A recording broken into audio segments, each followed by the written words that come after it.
या ठिकाणी रोटरी क्लबचं जे प्रास्ताविक आहे ते करत असताना या दरम्यान या ठिकाणी ग्रामपंचायत वारुवाडीचे सरपंच विनायक भुजबळ उपस्थित आहेत. त्यांचंही स्वागत रोटरी क्लब नारायणगावच्या वतीने.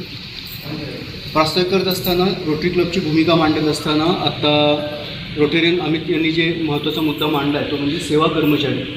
कारण जगामध्ये कुठे जरी आपण पाहिलं तर जी सर्व्हिस इंडस्ट्री आहे तिला सगळ्यात जास्त महत्त्व दिलं जातं. कारण की सर्व्हिस इंडस्ट्रीच्या माध्यमातूनच बाकी सर्व जे काही कामकाज आहे किंवा जे आपलं दैनंदिन जीवन जे आहे हे सुखकर होत असतं. त्यामुळं आपल्याकडे देखील आपण तशा पद्धतीचा आणि आपल्याकडे काही ठिकाणी हे खूप चांगल्या पद्धतीनं होतं. जसं आता अमित शेट्टीने उदाहरण दिलं की इंदोर जे भारतातलं सर्वाधिक स्वच्छ शहर आहे आणि स्मार्ट सिटीमधलं त्याचा नंबर 1 हा त्या ठिकाणी लागतो इंदोरचा.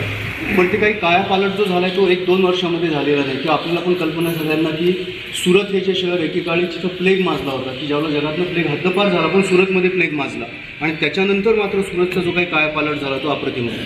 पण अशाच पद्धतीनं कुठली काही हानी झाल्यानंतर काही होण्यापेक्षा त्याच्या आधीच जर आपण सावध झालो आणि आपण चांगल्या पद्धतीने काम केलं तर निश्चितच आपण आपलं नारायणगाव त्या ठिकाणी अध्यक्षांनी जी अपेक्षा व्यक्त केली की आपलं महाराष्ट्रातलं नारायणगाव वारुवाडी ग्रामपंचायत हे सर्वाधिक स्वच्छ सुंदर ग्रामपंचायत शहर असेल तर त्याला आपण निश्चितपणे काम करू शकतो. त्याच्यामध्ये ग्रामपंचायत, नारायणगाव, वारुवाडी, रोटरी क्लब आणि ज्या सर्व सेवाभावी संस्था आहेत या सगळ्याचं एकत्रित पद्धतीने काम केलं तर आपण शाश्वत स्थायी स्वरूपाचं आणि चांगल्या प्रकारचं एक प्रभावी काम आपल्या गावामध्ये नक्कीच उभारू शकतो.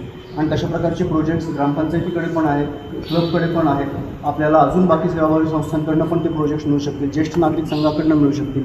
आपण असं एकत्रित काम जर केलं तर नक्की आपल्याला काहीतरी भव्य दिव्य असं उभारता येईल. अध्यक्ष मनपूर्वक धन्यवाद. यानंतर मी उपसरपंच भाऊ भाऊंना विनंती करतो त्यांनी मनोगत व्यक्त करावं.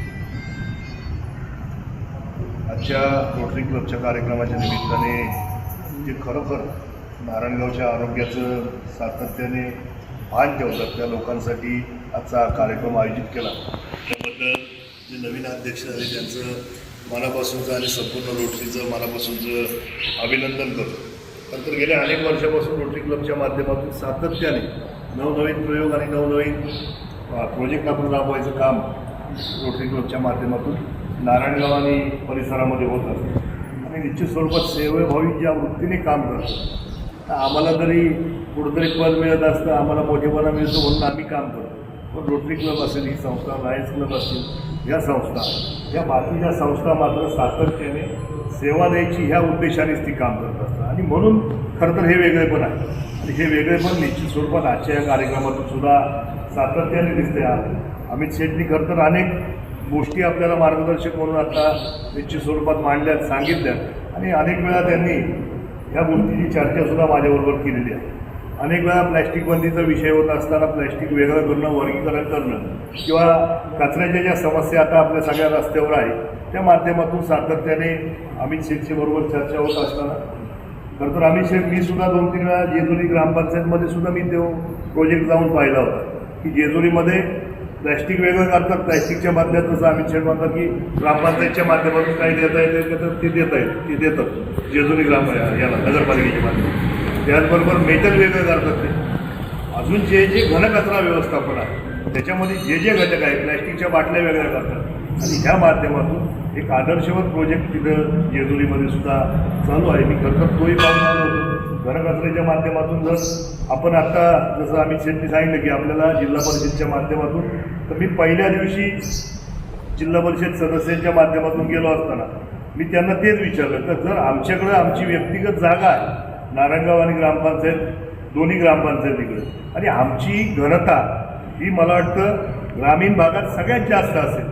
70-75 हजार लोकवस्ती आपल्या या 2 गावांमध्ये जर राहत असतील आणि आमची जागा असताना सुद्धा तुम्ही आम्हाला या प्रोजेक्टपासून काय काम ठेवलं तर मला वाटतं वळसे पाटील सुद्धा मला म्हटले की तुम्ही पहिला तुमचं पत्र द्या, प्रस्ताव द्या. परंतु आता अजून जीबीची मीटिंग न झाली त्याच्यामुळे तो प्रस्ताव खरं तर आपला पेंडिंग आहे. परंतु त्या माध्यमातून घनकचऱ्यावर काम करणं ही काळाची गरज आहे. कारण इथून पुढचा सगळ्यात मोठी समस्या आपली कोणती असणार आहे तर तो घनकचरा व्यवस्थापन आहे. त्याचबरोबर जसं आम्ही शेट्टी सांगितलं की नागरिकांना ह्या माध्यमातून सुद्धा आव्हान आहे. कचऱ्याची गाडी आपल्यापर्यंत पोहोचतेच. आज नाही आली एखादा दिवस कदाचित पुढं मागं होत असं परंतु 2 दिवसात 1 दिवसात आपली कचऱ्याची गाडी जाते आणि 1-2 दिवसाचा कचरा मला वाटतं घरात ठेवायला काही अडचण राहणार नाही. त्या माध्यमातून आपल्या माध्यमातून खरं तर विनंती हीच सगळ्या नागरिकांना की कचरा रस्त्यावर फेकून आपल्या गावचं तुम्ही जे प्रदर्शन मांडताय निश्चित स्वरूपात निषेध आलेला आहे आणि त्या माध्यमातून नागरिकांनी सुद्धा या गोष्टीचं पालन केलं पाहिजे की आपण हा कचरा गाडीमध्येच का कचरा गाडी आली नाही तिथल्या सदस्यांना सांगा, सरपंचांना सांगा, बाकी सगळी गोष्टी तुम्हाला आहेत तिला उपलब्ध, त्या कर्मचाऱ्यांना सांगा, त्या माध्यमातून पोचवायचं काम, सेवा द्यायचं काम सातत्याने करतो आणि त्या माध्यमातून खरं तर 1-2-3 ठिकाणी आपल्याकडे कचऱ्याची व्यवस्थापन होत नाही. एक पुलापाशी होत नाही, दुसरं मध्ये आपण जो नवीन रस्ता कोल्हेवाडा रोड पण आहे, कोल्हेवाडा रोड तेच की तो नवीन रस्ता गेला तिथंही होत नाही. इथं आपल्या खोडद रोडचा जो कॉर्नर आहे शिंद्यांचा तिथं होत नाही. बायपासला काही ठिकाणी कचरा टाकला जातो, परंतु हे बऱ्यापैकी सुशिक्षित वर्ग जो आहे त्यांच्याकडून होते. हे धक्कादायक आहे, कारण सुशिक्षित वर्ग सकाळी कामाला जाताना ती पिशवी उचलतोय, कोण बघत नाही बघून अमित शेठ सकाळी लोक दर्शन घेतात सूर्याचं आणि तिथून नदीत कचरा टाकतात. हे आम्ही अनेक वेळा पाहिलेलं आहे. ते पण मी पण पाहतोय, अनेक वेळा बोलतोय, परंतु याला जसं अमित शेट्टी सांगितलं याला सामूहिक प्रयत्नाची गरज आपल्याला लागणार आहे. अमित शेट्टी ज्या ज्या सूचना मांडल्या भविष्य काळामध्ये या आठवड्यामध्ये किंवा 15 दिवसामध्ये आपण रोटरी क्लब असेल, लायन्स क्लब असतील किंवा ज्या काही सेवाभावी संस्था यामध्ये काम करायला तयार आहे अशी सर्वांचीच एक मिटिंग घेऊ. खरं तर मी सरपंच असताना त्यावेळेसच आपण ओल्या कचऱ्यासाठी डस्टबिन घेऊन ठेवतो. आपल्या इथं मुक्ताई मंदिरामध्ये ते 7,000 डस्टबिन आपण त्यावेळेस ते घेऊन ठेवलेले आहेत. वाटप याच्यासाठी होत नाही की वरती आपला जोपर्यंत घनकचरा व्यवस्थापनाचा वेगळा प्रोजेक्ट तयार होत नाही, त्याच्यामुळे खरं तर आपण ती फाईल पुढं पण राज्य सरकारकडे दिली होती, केंद्र सरकारकडे दिली होती, परंतु केंद्र सरकारकडून आपल्याला त्याला मंजुरी मिळाली नाही, म्हणून खरं तर तो प्रोजेक्ट आपण राहिला. त्याचा टाटा कंपनीकडून आपण DPR सुद्धा त्याचा तयार करून घेतला होता, परंतु तो जरी प्रोजेक्ट राहिला असला तरी आता जिल्हा परिषदेच्या माध्यमातून, ग्रामपंचायतच्या माध्यमातून आणि आपल्या खरं तर सामूहिक प्रयत्नातून निश्चित स्वरूपात एक चांगला उपक्रम घनकचऱ्याच्या बाबतीत, सांडपाण्याच्या बाबतीत आपण EM द्रावण वापरतोयच, त्या माध्यमातून आत्तापर्यंत दुर्गंधी तर आपल्याला येत नाही आता पाण्याची, पण डासांचं प्रमाण देखील कमी व्हायचं काम या माध्यमातून आता आपल्याला या 2 वर्षामध्ये दिसू लागलं आहे. आणि त्या माध्यमातून हा प्रोजेक्ट आपण सातत्याने जर राबवला आणि घराघरांमध्ये जर राबवला तर अजून चांगलं काम या माध्यमातून होईल, हे मात्र नमूद करू इच्छितो. पुन्हा एकदा या रोटरी क्लबचं मनापासूनचं अभिनंदन करतो की तुमच्या माध्यमातून जे असे चांगले इनोव्हेटिव्ह कार्यक्रम असतील निश्चित स्वरूपात आम्ही शेट्टी शाळा आता 8वीची जरी घेतली असतील तरी विनंती करतो की इथून पुढचे कार्यक्रम जे आपल्या नारायणगाव परिसरामध्ये व्हावे ही विनंती करतो. थांबतो. जय हिंद, जय महाराष्ट्र, जय शिवराय.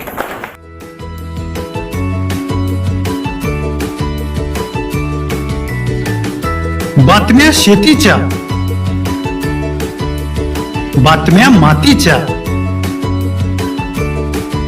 बातम्या अन्यायाच्या, गुन्हेगारीच्या,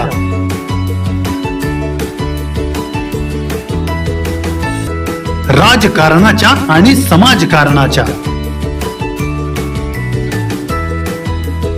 शोषणाविरुद्ध बुलंद आवाज, जनसामान्यांच्या हुंकाराची गाज, सत्कार्याला प्रोत्साहन, दुष्कृत्याला अनुशासन, निर्भीड, निस्पृह, सडेतोड, बेधडक आणि रोखटोक म्हणजेच विघ्नहर टाइम्स. शोध बातमीचा, ध्यास सत्याचा. आपलं चॅनल, आपली बातमी. सबस्क्राईब तर कराच, पण बेल आयकॉनवर क्लिक करायलाही विसरू नका.